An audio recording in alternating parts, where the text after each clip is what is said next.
This is Nithin Ramachandra from the NR Hour Sports Show with my co-host Alyssa Charleston. This is episode 706 with special guest Mike Golic Jr., former Notre Dame offensive guard. He also played in the NFL, but now he does some big things on ESPN Radio with Chiney. I'm going to leave the last name to you, so I don't want to pronounce her last name wrong. It's a very quick learn. It was something I got up to study on. So Chiney Agumake, yes, which is a name that we'll all get really good at pronouncing because she's going to run most of our lives very, very soon at the rate that she is going. Yeah, but I just want to say thank you, Mike Golic Jr., for joining us today. It is truly an honor. I love what you do on the radio, and we're big fans of yours. Obviously, your father, the Golic family is really inspiring. Your grandfather, your father, everybody, they work hard. But thank you again for joining us. How are you and your family doing so far in the year of 2021? Doing well. And now I really wish that so Chiney and I, who you just mentioned there, my unbelievable co-host, who I started our new show with on August 17th, I wish we had kept track of the episode numbers, because when you get to say, episode 700 and something, I'm like, oh man, all right. Like I'm walking into something pretty supercharged here. And instead, like I go through and our podcasts aren't even numbered anymore. So I got to put that one in the ticket right now to try and figure out how we get that number, because I want to be able to feel like, all right, like we've been doing some things for a while here. So, but thank you for asking. Family and everyone are doing well. We're fortunate to be, healthy, all doing well, all things considered, in what has been definitely a chaotic year for so many people. So thank you. Yep. Monday through Friday, 3 hours a day. I'll set up the math. I'm not going to do the math for you, but you've got to be up there. We're getting close. It's got to be up there right now. And I mean, we survived our first fall together. We survived, and doing it. And you guys can appreciate this as we have this interview now and everyone kind of in different places. Chiney and I have been doing the radio show since August 17th. Her in Los Angeles. She's still playing with the Los Angeles Sparks right now. Her and her sister NECA are getting ready for the upcoming WNBA season. And I'm out in Bristol, Connecticut. So we've been doing this thing bi-coastal. We're a long distance radio relationship, but somehow we make it work. I can't wait to talk kind of more about how you guys developed that chemistry, because it cannot be hard, literally not even seeing each other, being in the same room, anything like that. But I do want to ask about like the family, how you guys are doing through all this, and let people know how close you are with your pugs, because I think that is important. And they really emotionally can probably get you through a lot. They're incredible emotional support animals here, and I'm glad they're finally getting their just due. They got a taste of stardom, and they've really had a hard time transitioning, because during the summer, I was still working on the morning show over at ESPN Radio with my dad and Trey Wingo. Mm-hmm. And when everything happened and the world shut down because of COVID-19, we were fortunate. We all lived around each other. I was in the same kind of quarantine with my parents at that point in time. And so we decided that we've got the means, and thankfully ESPN's been able to support everyone with the technology to do the shows at home. So America got to meet the pugs. Once we got the cameras back online, they were down there every day, and I had to learn how to deliver takes on radio and on TV while a pug is constantly, incessantly licking my legs during that time period. Yeah. It was like the hot take workshop in there, trying to figure out how to do that instead of going through like ladders and bags like I did when I was playing football.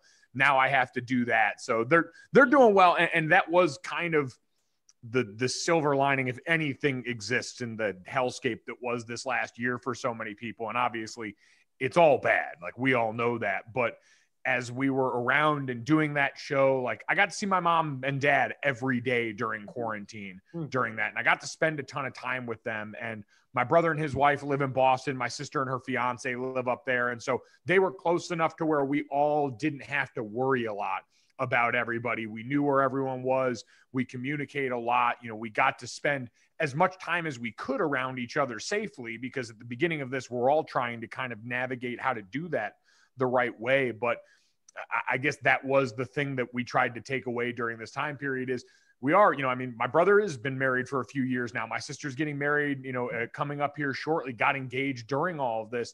And it's that reminder that life just keeps growing and getting harder to get moments like that together. And so we got to sort of understand, what's that office line? I wish there was some way to know you were in the good times before, while you were still in them. Like we got to kind of appreciate being around each other as often as we were, as much as we were, for what could be tougher and tougher to come by going forward. Congrats on your sister, by the way. Thank you. Yeah, no, listen, that was a big one for me as a 31. So I'm the oldest of three, and I'm 31 right now, and I'm single, and my mom only reminds me of it every day of my life. And so I figured the wedding planning for her with my sister would be a great distraction to get her to stop trying to like get me to do like weird bachelorette functions or speed dating or anything like that. Like I don't need that. So now thankfully there is a lovely wedding. My sister and her fiance, Ben, who's an awesome dude, that can preoccupy mom's time, and I don't have to worry about that. So speaking of Trey Wingo, I had Trey Wingo on the show last year. But before we get to your ESPN career, I want to ask you about your football career. So what's it like to be able to play the game that you loved? Obviously, you're a football family. Your father played in the NFL, and your grandfather too. But what's it like to play the game, especially at Notre Dame and playing in the NFL too after that? Yeah, you know what? It was great for me. I mean, I grew up in all of, as I look back and kind of like try and, figure out my own life and all that stuff, I realized that in an early age, I knew what I wanted to be. Like I wanted to be my dad. I wanted to be my parents. I grew up, looking up to them in so many ways. And so I just kind of looked and understood football is a big part of all of our lives. It was a big part of, what brought my family together in a lot of instances. And I said, all right, if football helped make my dad into the person he is and helped him meet my mom and was a big part of their lives, that must be a good thing. And I was an overweight middle school and elementary school kid who needed to hit people. And so those things came together and kind of helped this all happen. But getting to do it at Notre Dame, it was a place I was brainwashed pretty early on. And I use that term lovingly. I was swaddled in blue and gold. Our house is an embarrassing amount of Notre Dame stuff on the walls. And so I always grew up with that place being a second home. And even now, my house is in Connecticut. I still consider my home in South Bend. I love that place. Getting to go there and following my family's footsteps, to get to share it. My younger brother played football there on the team with me. My sister swam there. We had one semester because I did a fifth year where we all overlapped, which was incredible in a lot of ways, which was miserable for my sister in a lot of ways, because you can imagine trying to date on a college campus with your 22 and 23-year-old or 21 and 22-year-old brothers in the same bar as you. So not exactly the best, but looking back on it, I mean, what a cool thing to be able to share with everyone. It's a place we all go back to a lot now. And so I think just getting to have those experiences and doing with the people I did. I mean, one of the cool parts about Notre Dame growing up the way we did was I went there and ended up there with a lot of people that were like-minded, that were there for a lot of the same reasons, that had a lot of the same values, who I'm still really close with. I mean, it's terrifying to say this, but my 10-year college reunion is coming up next year. And the guys that were my teammates and my roommates are still my best friends. They were the guys whose weddings I stood in. Their kids call me Uncle Mikey, and it is the coolest thing in the entire world when you get a FaceTime call from a 4-year-old wishing you a happy birthday. And like, there's nothing that can replicate that. And so getting that feeling from a place like Notre Dame because of the sport of football and what it afforded me there is something I'm always going to be really grateful for sure. One of the coolest parts I think about college sports is like that loyalty and that tradition. And your family clearly has that running through Notre Dame like nobody's business. I feel like eventually on your resume, it's going to be like president of Notre Dame. Like, I think we should just do that in. I keep telling people, like, I always said the coolest thing for me and something I always think about a lot is trying to figure out how you give back to that place, because that was the thing that kind of broke my heart the most. We played, I was fortunate to play in a national championship game there. It did not go well at all against Alabama in 2012, but it was like, that was the opportunity. Notre Dame is a place that is going to be there and be helping people and doing things long after I am dead and gone. And that's kind of the chance we had to give something back to that place. And so I think a lot of the rest of my life is trying to figure out, and for me, I know something that means a lot to me that I haven't been able to figure out yet is what can I do to help kids that are going through the same thing I was there, athletes that are going to that school, and how can I try and figure out a way down the road as I go along here to use what I've got here now, fortunate to have the platform I do now, to try and make life better for athletes that are going through the stuff that I went through there. So I would sign up to be president of Notre Dame in a heartbeat. That would be an absolute blast. I am one of the few people that could live in South Bend, Indiana, because South Bend's different from Notre Dame. I could live in South Bend, Indiana for the rest of my life and be a very, very happy person. Or even better, future head coach for Notre Dame. That I would not be able to do. I'm going to leave that to Tommy Reese, who was my teammate and their current offensive coordinator. I've seen the way coaches live, and now as a very like fat and happy sports broadcaster, gas bagging is much more my speed. I don't know if I could get out there and coach like these guys. I'll come in every once in a while and go stand and watch the O linemen do stuff, but that's a tough job, and a lot of guys I have a ton of respect for. It is cool. Like now we're at the point where Tommy was, a quarterback when I was at Notre Dame. He's coaching an offensive coordinator there now. Tyler Stockton, who was a D lineman when I was there, is like, I think the youngest D coordinator in college football at Ball State right now. Wow. And so just seeing those guys start to move up the ranks. Chris Watt played O-line with me. He's working back on the team at Notre Dame now too. So it's fun to kind of see everybody, some find their way back home there, but everyone doing really well after we left too. I can't imagine it was easy in any way to make the decision to hang up the cleats for good. Obviously, we know you tested NFL waters and were, I think, some CFL action. Yeah, look, I made the rounds in like the side leagues too. There was the FXFL, which was a fall. I spent 3 months in the fall of 2014 living in a Holiday Inn Express in Staten Island, playing for what was an upstart minor league team that did not end up like financially making it through the season. It was, everything we see from a lot of these side leagues that struggle and even then some, but it was all those experiences. So yeah, 3 NFL training camps, a CFL training camp stint. It was a doozy. And kind of to your point about when to hang it up, it's a little easier to make that decision when the NFL kind of shows you, hey, we're going to move on from you. Like, we appreciate all the effort, but you get that signal every once in a while. And my dad always said, most people are retired. They don't retire. Mm-hmm. The calls just stop coming in. And so I think that is a difficult thing for a lot of people to negotiate for sure. I'm just curious because obviously you went undrafted, but you started your career with the Pittsburgh Steelers. So take me back to that process. How tough is it when you didn't get drafted and you went undrafted? But how grateful are you that the Steelers gave you the first opportunity? And what would you say to young athletes that are in the same position as you, or if they don't get drafted? What would you say to them? Yeah, I would just say, understand that it's just what you said there. It's an opportunity when they come up like that.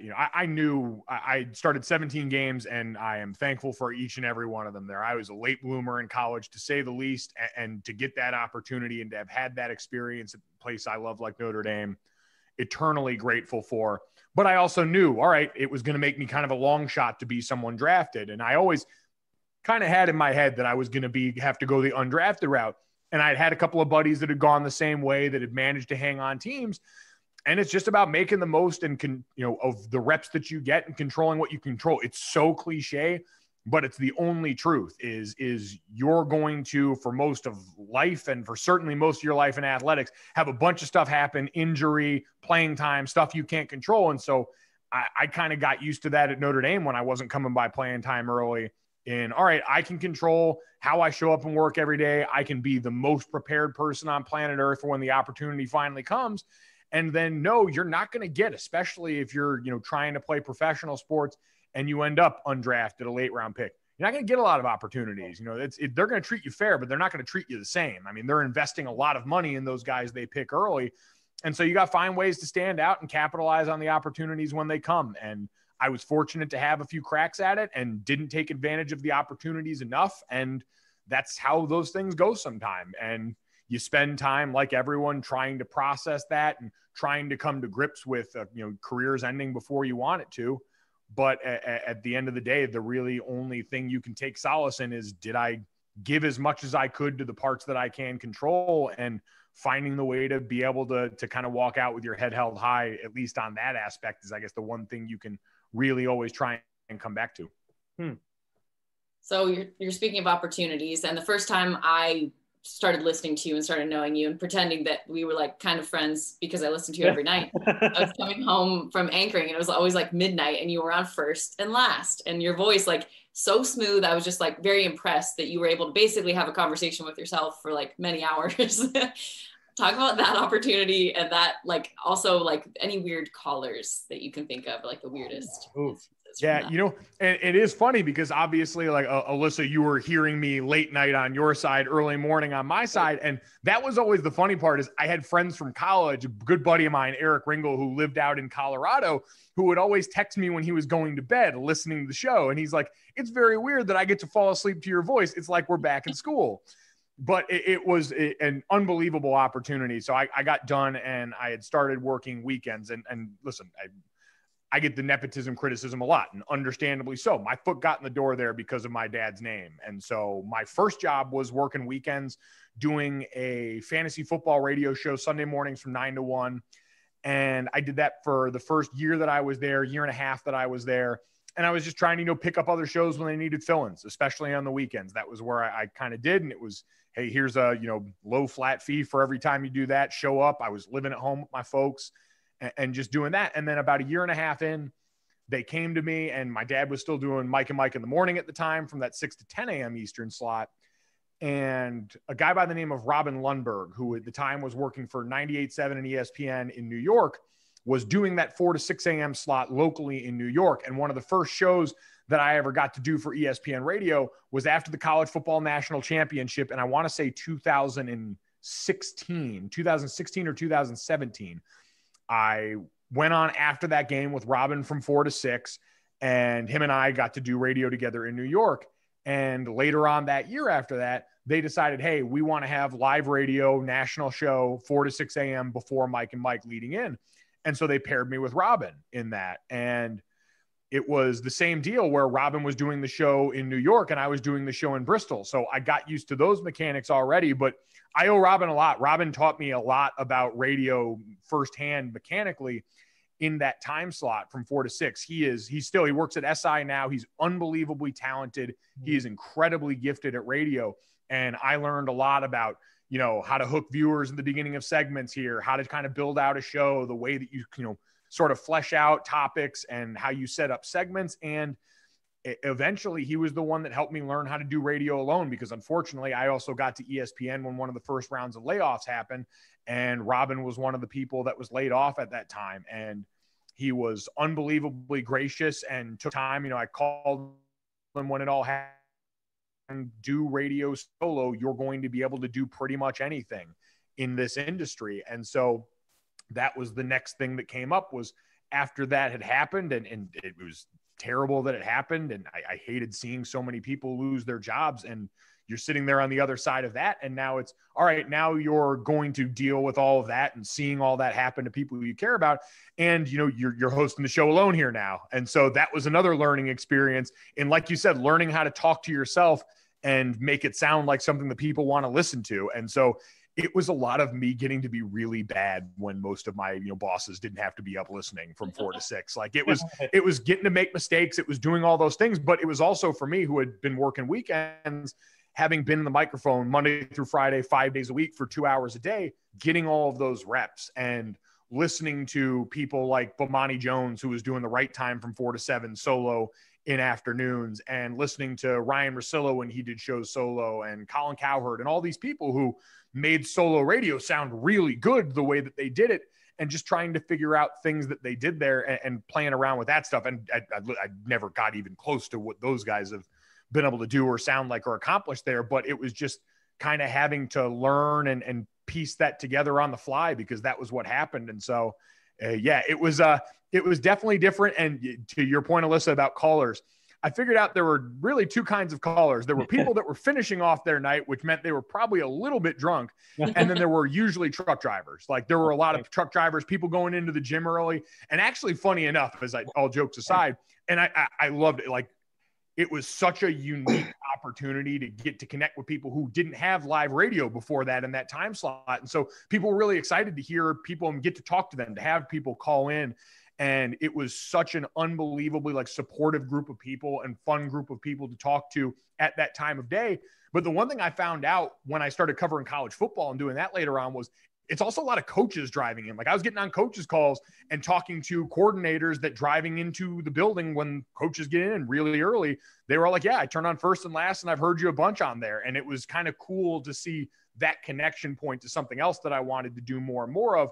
in covering college football and covering the sport that I had played. So I owe a lot to 4 to 6 in the morning. I am a really big fan. Everyone who works in this industry has their version of working an overnight shift. A lot of people have worked through, much harder things than I ever had to in that time slot there. But I'm always tremendously thankful for that, because it was a ton of fun and a great chance to learn. Yeah, I actually, I had your boy Robin Lundberg on the show too last year. He's awesome. And I called in a few times on his show on CBS Network. So Robin's unbelievable, man. That dude is so talented and just like gets how to make good, compelling, like reaction drawing content. So big fan of Robin still. So I got to ask you this. So I want to ask you about how did this come about, ESPN Radio with Chiney? But before that, how tough was it when obviously the Mike and Mike show was the best, in my opinion, in the morning, but how tough was it when the show was gone? And obviously they went their own paths and you guys are still doing the shows, but how tough is it when the show was gone? Yeah, I mean, listen, it was different for me. I grew up, I always tell people I was born when my dad was still playing in the NFL, but I don't have a lot of memories of that. He retired in 93 and I was born in 89. So I was, 4 or 5 years old at that point. I remember my life, my dad being a broadcaster, being a radio host. That was what I grew up around.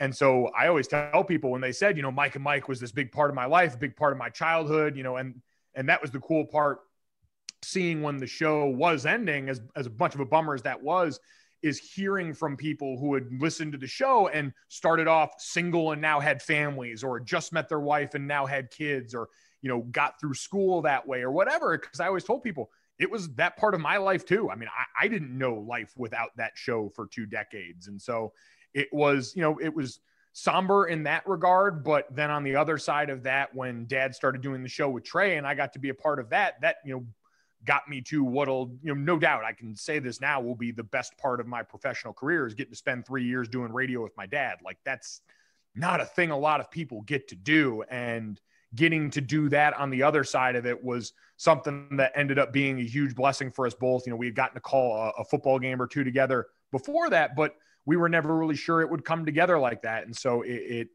certainly was one door closing and another one open that ended up, being pretty fulfilling for the both of us. So every day it feels like both of you and Chiney bring like tons of energy. You've always brought that, like, as we said, like early in the morning. Do you do anything to prepare yourself? And like, because you're also smooth. And I think that's not easy for me as like a former sports anchor. Like, I'm not ashamed to admit I'll rehearse things in the car and like speak to myself, because you, like, once you go live, everything sometimes unfortunately goes black and you just completely lose why. Yeah. But do you do anything, like, some people meditate or some people like hype themselves up? Obviously coffee is very important. Is there like some sort of process or something that you do to prepare for interviews as well? Yeah, I think for me, the energy, I am the sum total of however much coffee is in me at any given time. Well, you just said it there. We are all running on some of that. But I think for me, I was also fortunate too. Like I talked about people I learned radio from and how to do a lot of this from. And one of those is my dad. And my dad is many things. He has never been like the smoothest, though he's very smooth, very good at what he does. But we always would give him grief for messing stuff up. And I realized, like, there's also something endearing about that, especially in something as long form as radio. I'm going to mess up from time to time. I do it all the time. And what I learned from being around my dad, what I learned from working with Stu Gotts from the Dan Levitard show is, lean into those things, like have fun with it. People, like, we all make mistakes in this. And so I learned, if I mess something up, if Chiney messed something up, we're the first people to look up and say, clip that, we'll play it next segment. We'll all get a good laugh out of it. So I think not taking ourselves too seriously has always been something that, from my dad on down, something that he stressed, just be yourself. And part of myself is going to mess up a bunch of times, but preparation wise for me, the thing, like you said, is interviews, always making sure I knew enough to be respectful of our guest time and to try and get what we were generally interested in out of that conversation, to make them feel welcome on the show, to make sure bio information, remind people how important this person is, what kind of background they come from, and usually trying to have something fun. That's the best part of Twitter now, is we have such an easy look into so many people's lives that when they come on, if someone was passionate enough to tweet about something earlier that day or was getting in on some joke earlier in that day, we want to try and bring that out of them. We want them to come in and have fun with us on that spot. And so it's, kind of getting it all. It's kind of honestly, and Alyssa, you know this, it's a lot like getting ready to play in a game. Like you go through the game plan enough. I'll make sure, all right, I have the information I want to go to here. I've gotten in the habit, and I stole this from Will Kane, who was a colleague of ours in the afternoons on ESPN radio. I always saw him writing things down on a legal pad. And so I got in the habit of writing things down because taking notes was always the way that I internalized things playing football. And so now it's, I've got the information for the topics. I know that we're going to hit the big ones on there. I've got it if I need it, the statistical things I want to go back to. And then from there, it's all right, internalize that enough to just go and then have a conversation with it and try and have as much fun as we can with that, knowing I've got these things in place to make sure that what I say is supported and as much fun as we're going to have and as much energy is going to be there. Cause that happens naturally. Like I have the joy of working with Chiney, who is like the spark plug. She comes in every day, and as we're getting ready to go for the show, it's like, let's go. Like, let's have one today. Chiney, it's like she's getting ready for a game still, which is incredible. But we've got a really young, motivated staff. Like, we're so fortunate to have the producers and the people working on the show that we do because they bring that same energy. Like, we're all sports fans at our core. And so with that always going on before the show, during breaks, it makes it easy for us to turn on the microphone. We're just putting on air the same conversations we've been having in our pre-show meeting that we've been having in between segments. And we just get to let that out with people then. Yeah. The one thing I love about your show is you guys had the chemistry from the start when you guys started the show and from the first day. And it's just amazing what you guys are doing. But I just had to bring this up. Have you done saging before like Kyrie Irving does? Because it seems like Kyrie Irving, it's working for him. We have not saged anything just yet. I've had some friends near here that saged their basement. I believe my sister-in-law actually saged the basement when her and my brother just bought their new house. They saged the basement down there. She saw some things that were a little spooky, wasn't sure what was going on. And so she went down there and got after it with the sage. But no, I'm pretty sure if we lit that on fire in the ESPN studio, I would get more than just a call from like HR or my boss. So I have stayed clear of that right now, but I will never rule anything out. Yeah. So the next question here for ESPN Radio, obviously in this industry, you got to build a lot of networking and connections. For you, what's it like to be working with Chiney and obviously a talented basketball player? And you have Sue Gotts, you just mentioned, your father, and you worked with Robin Lundberg. So what's it like just to have a lot of connection in this business and to be able to rely on people like this?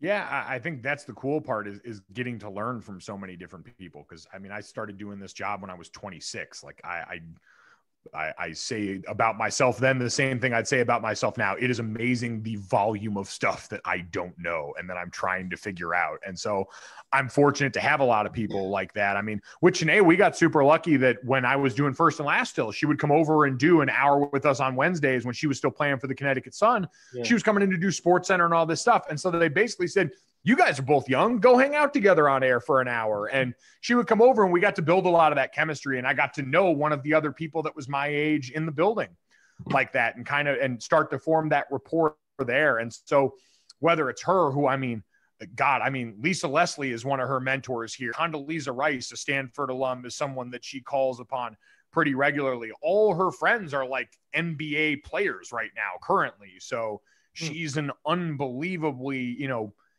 I'd say in-demand person. You see it. She's everywhere right now. I mean, to be that talented and the way she picks things up, the way she works at everything is unbelievable. And so I get to learn more about basketball every day, picking her brain on things like that. With my dad, it was, a whole lifetime spent of that, of just understanding this is how he did the work behind the scenes. This is what it took, to get to the places that he did at the heights of the industry, to just see the day in, day out work ethic and how he never changed. Like he was the same guy on and off the microphone. He always prioritized our family. And I think seeing those boundaries from him, God, when we were getting to high school, me and my brother, my dad was still calling college football games and loved it. Him and Dave Barnett and Bill Curry were a great booth. I got to go around to some of their games with them. And when I got to high school, my brother was going to be coming a year behind. And my dad went in and said, I want to be there for these games. And so he stopped calling college football games then and didn't go back to it until this past year. But it was seeing that example for me and my siblings of, all right, this is how you prioritize the things that are important to you. And he was fortunate that the radio show was doing well enough where he could that. I know everyone's not in that position all the time, but it was just, all right, he had the ability to, and he still did in a way that I thought was really cool. And so I think just to get to be around so many people like that who have their head on straight. Now for me to get to be around a lot of really young, motivating people at ESPN. I mean, you look at the talent up and down the roster, Dan Orlovsky, Marcus Spears, Laura Rutledge, Diana Rossini, Mina Kimes, who like, they're all these unbelievable minds of sports and from a lot of different backgrounds, which is so cool because I see sports as someone who played sports up until a certain level and played a specific sport. But Mina was an investigative business reporter and an unbelievable writer. And so getting to pick her brain and hear about football the way she consumes it, or the way that Pablo Torre does, or Bomani Jones, or any of these people, like, what a unique opportunity to have these people on text, to be friendly enough with most of them, to be able to ask questions if there's something I don't know, and how gracious they all are with their time to take some of it out in those spots. Like we work, the number one question you weirdly get working at a place like ESPN is like, who's the bleep hole? Like, who's kind of a jerk around there that you wouldn't suspect? And I always tell people, like, we don't really have a lot of jerks around there. Like, there are a lot of really nice people who have worked really hard to get to this point, who still maintain a lot of humility in that process and are willing to help when you ask. And so it's kind of a good challenge to remember to try and help other people when you get a chance, because there's a lot of people that have taken time to help me in this process and have given me their time when they don't need to. Huge. It seems like a very humble team, which is really cool. Speaking of humbling, I actually watched and played against Chiney in AAU, the Cy-Fair Shock, and NECA. Both of them were on the same team. And I was like, I need to, I almost considered hanging up my shoes at that point. I was like, it should be over. It was one day I realized, and I'm sure you could attest to this, the one thing that can get, because Chiney for the most part, really good natured, like doesn't get riled up a ton unless you start like criticizing her jumper. And so one day we started just like kind of like ribbing her a little bit. We went back and pulled like her 3-point shooting percentage her senior year, which, and she, for the rest of the show, proceeded to eviscerate us and pull up every career accolade she had at Stanford. And spoiler alert, for anybody that is not aware, she has all of them. Like, she is basically the all-time leader in everything, not just in Stanford women's basketball history, but in like Pac-12 history for the conference. So she's a freak. Her and her sister are the only #1 overall draft pick siblings besides the Mannings. Like, she is basketball royalty. So she humbled us very quickly on that day. And we learned, like, all right, we maybe don't need to try her nearly as much anymore. I remember seeing clips of it and your eyes were like looking back at the producer, like, what's going on? We were all just like, oh no, what did we do? We didn't realize how much better she is than all of us. Oh, man. So good.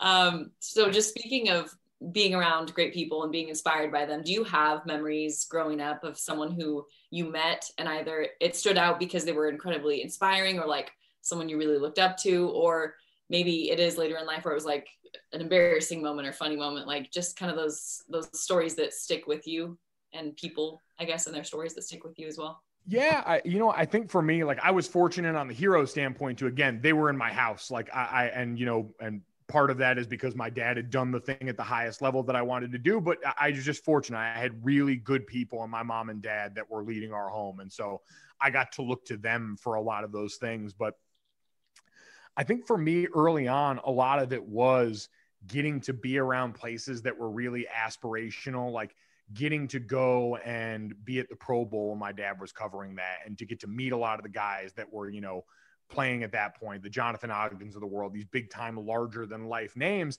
And so it was funny because you mentioned the moment, like the surreal moment or whatever it is on the other side, where I think a lot of it is like where I ended up getting like really like, and this is so yoga. I've taken a lot of yoga classes over the course of this quarantine. And so when I say like, it's like the moment that really ground you in like gratitude for how crazy this all is, and like being in these spots, it was so distinct for me. And this has happened a bunch of times with linemen that I grew up watching, but I just, for some reason, like I was buzzing on a couple of instances. I'll give you two.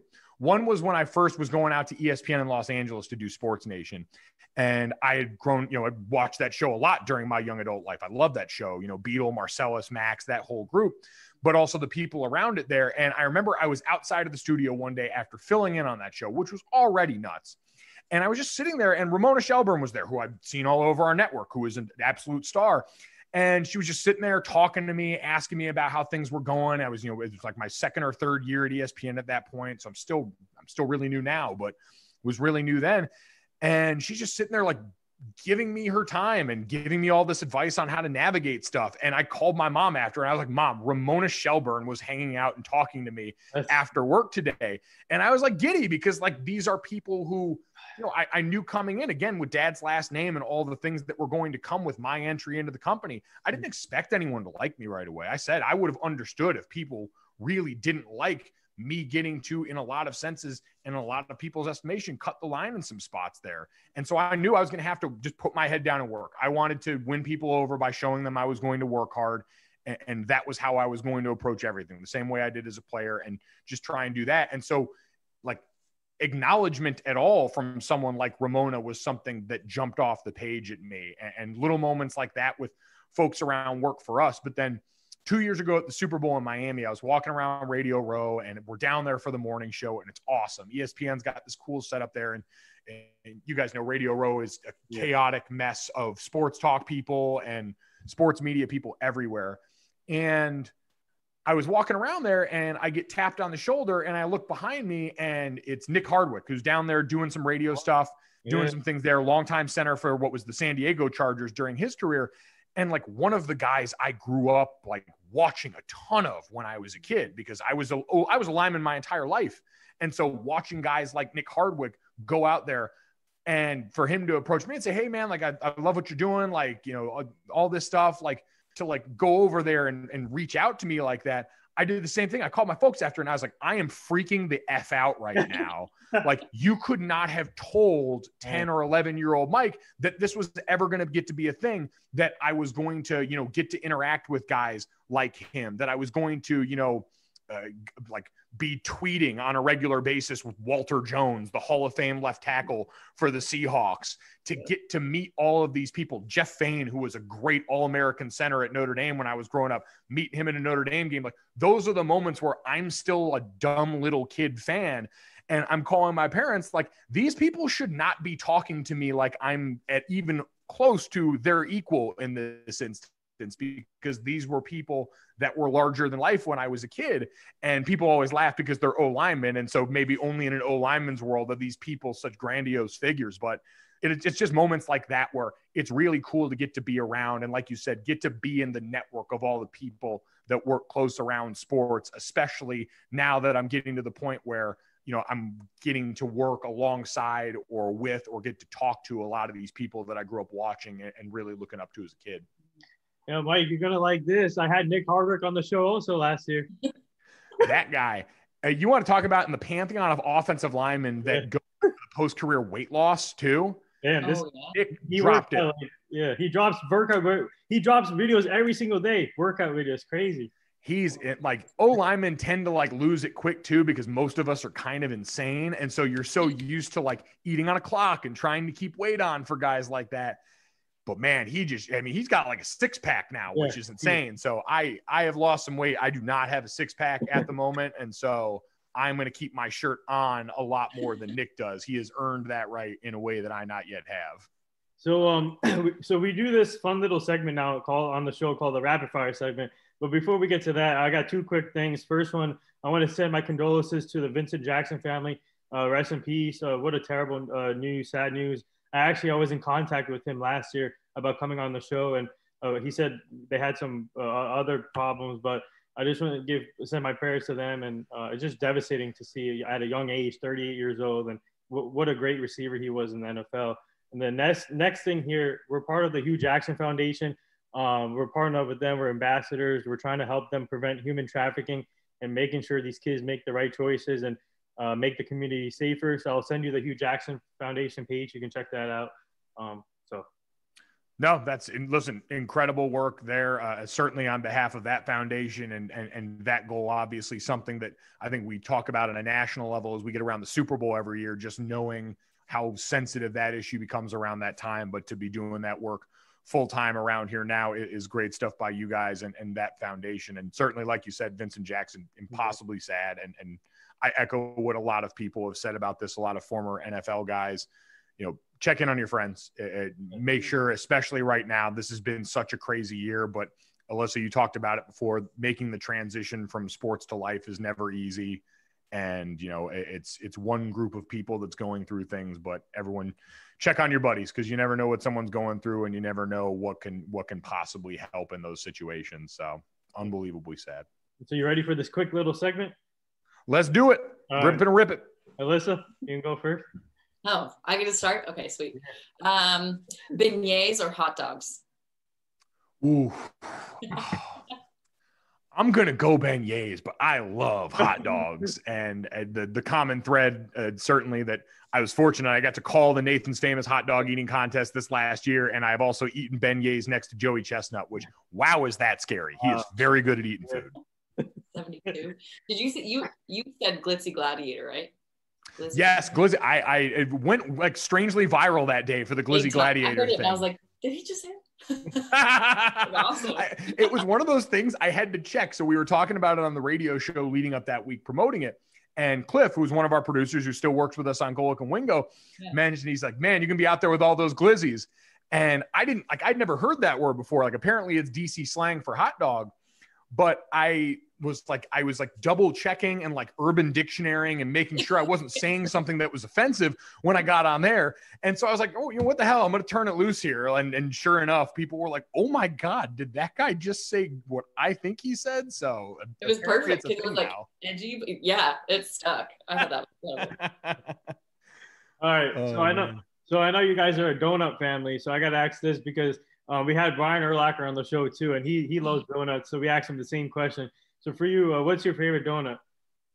My favorite donut is probably like in the because I got a place near my house, Donut Crazy, that does like all the wild toppings on it and stuff. But if I'm going to pick like the starter set of donuts out here, chocolate glaze is my baby. That's always home base. It's what I come back to. It's simple. It's, it's elegant. It moves fast. It eats well. Big fan of the chocolate glaze. So elegant. Yeah. Okay. If you were to have a walk-up song, what would it be?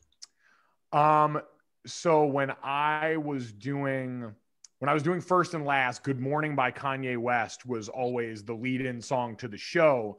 But I would say right now, just because I spent most of this and I don't like, so I normally don't say the name of the show, and I'm assuming you guys can edit this if it's something you don't like, but everyone's watched Schitt's Creek, and so I feel bad saying the name during the course of this, so we always call it Bleeps Creek on the radio show. But because I watched so much of that over quarantine and love it dearly, I would say I would go The Best by Tina Turner as the walk-up song now. Fantastic. Great. So two of my friends wants to chime in real quick here with questions for you. First one from my friend James. What are some of your goals you want to achieve at ESPN? This is like the weird part is I don't know if I like have specific goals. Like I'm always the offensive lineman still. It's like, tell me the job and I'm going to go out here and do it to the best of my ability. I think if there's anything in that regard, it's just to work with more people that I'm close with, like trying to find ways to work with more of the people that are my good friends around the company and make sure I'm doing things there with them that we can all enjoy and be proud of. I love getting to work more. I got to call a full slate of games in college football this year. I'd love to keep doing that at that kind of clip, getting to be around that sport, getting to help cover the national championship for digital and be there every year besides this year for all the obvious reasons has been one of my favorite parts about this. It's my favorite kind of stop and reflect point of every year. So maybe do more of that, keep doing more in college football, get to help out with that. And also our friend Global Comedian, this is a page you should definitely check out, 14-year-old kid. He wants to know, is it time to have kids on sidelines now as reporters in sports? Absolutely. Listen, I am after watching, especially the Nickelodeon broadcast, that crew crushed it during the NFL playoffs there. And not just Nate Burleson, who is remarkably talented, but every part of that crew. So yeah, let's get kids on the sideline. They've already been great at press conferences because when a kid asks a really tough question, the athlete's got to answer it. And so it puts them in a difficult spot. So we need to start having kids ask the hard hitting questions. We need more kid reporters in the game. Love it. Is that it, Nathan? Oh, and the last thing here, would you like to say anything to all the nurses, doctors, and essential workers right now? Oh, yeah. I mean, obviously can't thank that group of people enough. And I'm fortunate to have some friends who have been helping serve on the front lines, who are nurses, who are working in medicine, who have been living through this hell and doing the bravest thing you can do, which is rushing into it and saying, how can I help in so many of those instances? And so we'll hopefully, God willing, spend the rest of our lives all safe and healthy, trying to find the ways to repay these people for the debt of gratitude that we owe them for getting so many of us, and as many of us as they had, through this healthy, and for trying to give people, peace and comfort in what is an unbelievably chaotic time. So, everyone wear your masks, help these people out, do the right thing on all of that. Like, we can help make life less hectic for these people that are still having to deal with a lot of this right now. So what an unbelievably selfless and brave group of people. And real quick, do you have any like Kobe memories throughout your career? You know what? I never really got to like meet or know Kobe Bryant, but certainly seeing the impact and the impact he was having late in his life on the women's game through, Chiney, through my co-host who knew him and tells a great story about leaving him a note when they played at the Staples Center when she was at Stanford, and kind of that cool interaction there. But I think just for me, the player, like the way that he attacked things, I got to see a Western Conference playoff game when I was out in Arizona where they were playing against the Suns. And I remember watching that night and I was like, every shot Kobe took tonight, there were 3 hands in his face and he made all of them. And I was like, that's the best difficult shot maker I've ever seen. And then as you learn more about and you see behind the scenes and hear all these things, you realize that's because he was willing to, even as talented as he was, work harder than everybody else. And that kind of tenacity is, for all the things that we can never approach about Kobe, some of the God-given gifts and ability there, everyone, I mean, that's why that Mamba mentality became so popular, is because that was a tenacity we could all approach life with. That was something we could reach from Kobe. Yeah, so there it is. That wraps up episode 706 with special guest Mike Golic Jr., former Notre Dame and NFL offensive guard. Now he does some great stuff on ESPN Radio with his co-host Chiney. Go follow him on all social media formats. It's truly a pleasure for you to join the show. And big shout out again to my co-host Alyssa for making this happen. We get to get your father on here. We have to get Chiney on here hopefully soon. But keep up the great work. You guys are such inspirations, and you and your family stay safe. Awesome. No, thank you guys for having me. Happy to be part of 706. I'm glad I got the last number of it now. 706 feels very big. So thank you guys for having me. I really appreciate it. Yeah, no problem. Thank you so much.